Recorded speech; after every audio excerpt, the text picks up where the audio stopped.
আমার প্রিয় ভাইয়েরা, আমার প্রিয় সুন্নি ভাইয়েরা, রসুল প্রেমিক ভাইয়েরা, দেশ প্রেমিক ভাইয়েরা, হযরত ওয়াজ করুনি, নামাজ পড়েন। সাহাবায়ে কেরাম খলিফাতুর রাসূলগণ ঘরের দরজার বাইরে গিয়ে দাঁড়িয়ে আছেন। সালাম নামাজ সমাপ্তি হলো, এবার সালাম হলো। সাহাবায়ে কেরাম সালাম দিলেন, জবাব আসলো ওয়ালাইকুম সালাম, আবার সালাম দিলেন ওয়ালাইকুম সালাম। এবার পরিচয় শুরু হলো, আপনারা কারা, কোথা থেকে হঠাৎ করে এখানে আসলেন? আপনাদের শরীরে আমি মদিনার নবীর ঘ্রাণ পাচ্ছি। আল্লাহু আকবার বল, আল্লাহু আকবার।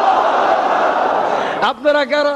পৃথিবীতে বহু মানুষ দেখেছি, কোন মানুষের গায়ে মদিনার নবীর ঘ্রাণ পাই না, আপনাদের গায়ে আমি মদিনার নবীর ঘ্রাণ পাচ্ছি। আপনারা কারা? হযরত ওমর চোখের পানি ছেড়ে দিয়ে বলে, আমাকে চিনেননি, আমি খলিফাতুর রাসূল হযরত ওমর, আমি খলিফাতুর রাসূল হযরত আলী। এই কথা শোনার পরে উভয়জন কেঁদে কেঁদে বলে, আপনার নামটি আমরা শুনেছি, কিন্তু আপনার মুখে এখন আপনার নামটি আমরা শুনতে পাই না, আপনি একটু বলেন আপনার নাম কি? আমার নাম দিয়ে আপনারা কি করবেন? আমি নবীজির গোলাম হযরত ওয়াইস করবি। আল্লাহু আকবার, আল্লাহু আকবার, ইয়া রাসূলুল্লাহ। এবার কথাবার্তা না হলো, এবার হযরত ওমর আল ফারুক নবীজির সালামটা পৌঁছাই দিলেন। ওগো নবীর প্রেমিক, আপনাকে নবীজির সালাম পৌঁছাই দিলাম। নবী আপনাকে সালাম দিয়েছেন, জুব্বা মুবারক দিয়েছে। তবে শুনতে চাই, আমি ওমর অনেকগুলি মসজিদ প্রতিষ্ঠিত করেছি, গোপনে গোপনে মক্কার জমিনে আজান ছিল, আমি আজান প্রতিষ্ঠিত করেছি, ওপেন করেছি। কাফেরের বাচ্চারা আমার তলোয়ারের আঘাতে গোপনে আউট হয়ে গিয়েছে, বাড়িতে গোপন হয়ে গিয়েছে। আমি যখন আজান দিলাম, এত খেদমত করার পর জুব্বা পাইলাম না। ওয়াজ করুনি, জুব্বা পাইলেন কি করে, একটু ব্যাখ্যা দেন, আমি একটু শুনতে চাই। হযরত ওয়াজ করুনি বলে, আমি যার আশেক, আমি যার দেওয়ানা, তিনি মদিনাওয়ালা।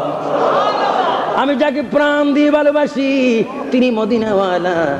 একদিন হঠাৎ করে শুনি, কে যেন আমাকে বলে, ওয়াজ করুন রে, যেই নবীর উপর ঘরে বসে বসে দুরূদ শরীফ পড়ো, উহুদের ময়দানে ওই নবীর দান মোবারক শহীদ করে দিয়েছে।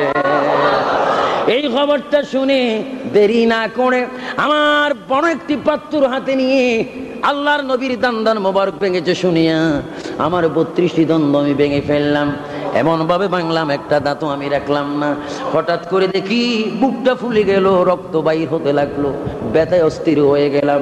হঠাৎ করে দেখি নূরের একজন মানুষ আমার সামনে আসিয়া আমার রক্তগুলা মুছে দিয়ে বলে, ওয়াজ করুন রে, আর ঘরে একা একা কত থাকবে, আমি মদিনার নবী তোর রক্তগুলা মুছে দিতে তোর ঘরে চলে আসলাম। সুবহানাল্লাহ, সুবহানাল্লাহ। হ্যাঁ, ওয়াজ করুন, তোর রক্তগুলা মুছে দেওয়ার জন্য আমি চলে আসলাম, আমি মদিনার নবী রাসূলুল্লাহ। হযরত ওয়াজ করে বলে, এ আল্লাহর নবীকে আমি দেখলাম, তিনি আমার রক্ত মুছে দিল। এইভাবে আল্লাহর নবীর সাথে আমার মহব্বত হয়েছে। শুধু তাই নয়, আমি ফজরের নামাজ যখন পড়ি, যোহরের নামাজ যখন পড়ি, আর আশারের নামাজ যখন পড়ি, দুরূদ শরীফ পড়ি, পড়ে যখন আমি দুরূদ শরীফ পড়ি, রাসূলকে ডাক দিই, খোদার কসম খেয়ে বলি, আমি ওয়াজ করুনি ভাঙা করে আল্লাহ রাসূল রেগুলার 3 বার আগমন করে। জোরে বলুন।